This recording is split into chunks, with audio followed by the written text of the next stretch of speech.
El 3 de enero de 1994, el expreso 421 que cubría la ruta entre Madrid y La Coruña descarriló cerca de la estación de Santiago de Compostela. El accidente resultó en la muerte de varias personas y dejó a muchos heridos, algunos de ellos eran soldados.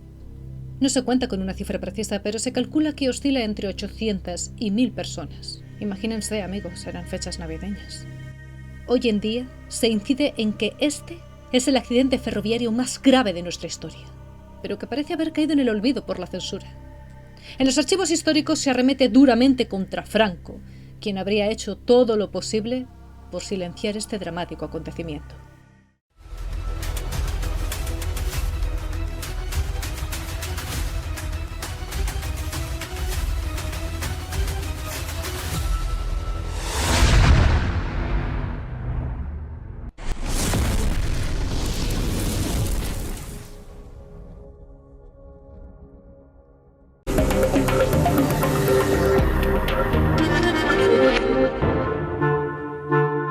La guerra civil dejó casi paralizado al ferrocarril español.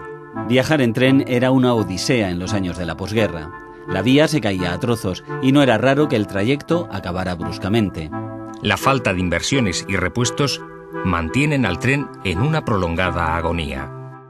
El 3 de enero de 1944, el Correo Madrid-Coruña bajó sin frenos el puerto del Manzanal, que sirve de entrada a la comarca leonesa del Bierzo.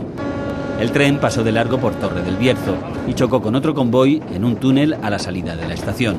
Minutos después impactó contra ellos un mercancías que viajaba en dirección contraria. Ya desde que empezó a pisar la máquina, mal, porque ya venía mal de arriba. Venía volando, no corría, volaba. Elisa y Carmen se ganaban unas pesetas vendiendo bocadillos en aquel correo. ¿Qué pasó? Que todas patas arriba. Quedamos buenos. Allí entre los hierros y las maderas, madre mía. Me despidió el tren. Yo sé que fui muy alta y cuando bajé al suelo ya la pierna tenía rota y estillada, no me di cuenta ni de romperla. Bueno. Las dos hermanas consiguieron escapar antes del incendio. 3 vagones llenos de pasajeros quedaron atrapados entre las llamas en el interior del túnel. Son las únicas fotografías que se conservan del accidente. Todo el pueblo de Torre del Bierzo se volcó en rescatar los cuerpos y ayudar a los heridos.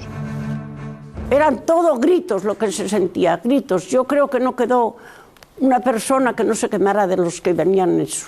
Y nos metían muertos encima de eso y entre dos los llevábamos a la entrada de la iglesia, ahí los amontonábamos. Yo nada más traje 5, digo, no, ya no llevo más. No.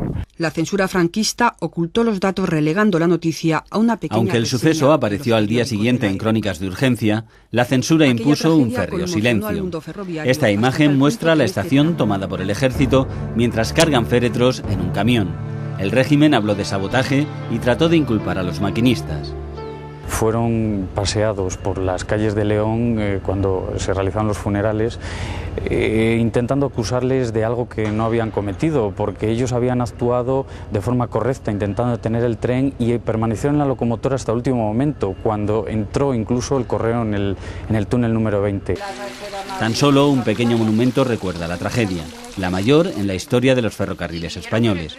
Se calcula que aquí murieron entre 150 y 200 viajeros, y aunque quisieron sepultarlos en el olvido, el tren de la memoria se obstina en traerlos de vuelta. Oficialmente, el motivo del accidente se achacó a problemas técnicos y de mantenimiento. La verdad, amigos, es muy complicado realizar una investigación al respecto. Me refiero, no es algo que pueda exponerse así a la ligera, porque incluso las fuentes consideradas fidedignas tienen varias incongruencias.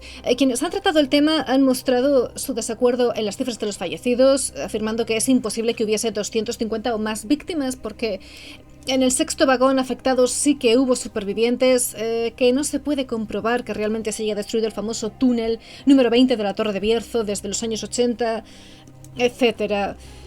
Los más críticos, y esto ya entra en la categoría de especulación, del pensamiento conspiranoico, afirman que todo habría sido un encubrimiento relacionado con el estado de las vías y la presión que enfrentaban las autoridades entonces para reducir costos en el mantenimiento ferroviario. A los críticos sugieren que se silenciaron detalles para proteger la imagen de la empresa y del gobierno. Pero en este vídeo vamos a hablar de un detalle que cayó en el olvido quizá por su carácter misterioso.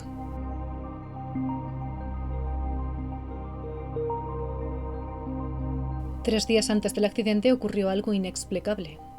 Apareció ante la Guardia Civil Pablo Herrero, un ciudadano muy respetado de Astorga, que explicó haber abordado ese mismo tren en la estación de Valladolid y que allí un revisor inusual, vestido con un capote ferroviario y llevando una cesta, se colocó frente a los pasajeros y anunció que había ocurrido un grave accidente justo en el túnel de la Torre de Bierzo, donde habían fallecido un gran número de personas que se dirigían a Galicia. Tras hacer esta declaración se dio la vuelta, se fue y desapareció. Los responsables de la estación no pudieron identificarlo, como si nunca hubiera existido.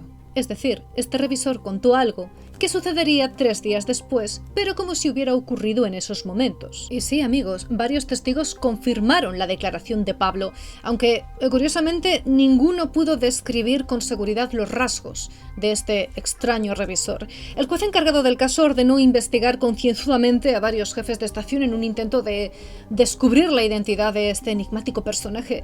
Sin embargo, la búsqueda resultó infructuosa y la investigación se archivó tras demostrar que no hubo ningún sabotaje. Entonces, todo quedó como si hubiera sido obra de un revisor fantasma.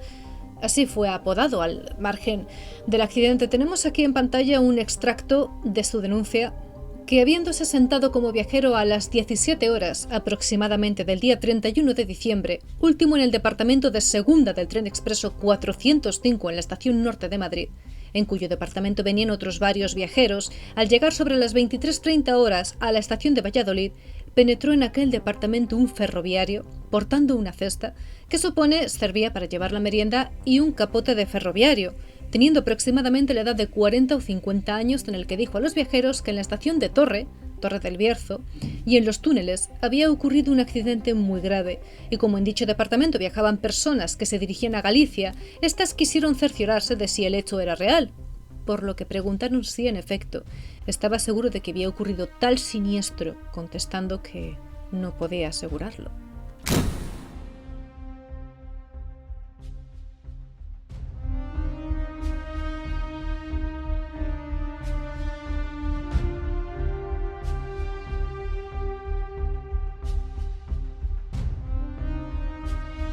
Tenemos por aquí este otro vídeo que habla de un suceso anómalo muy interesante, también en territorio español. Como siempre decimos, ustedes tienen la última palabra.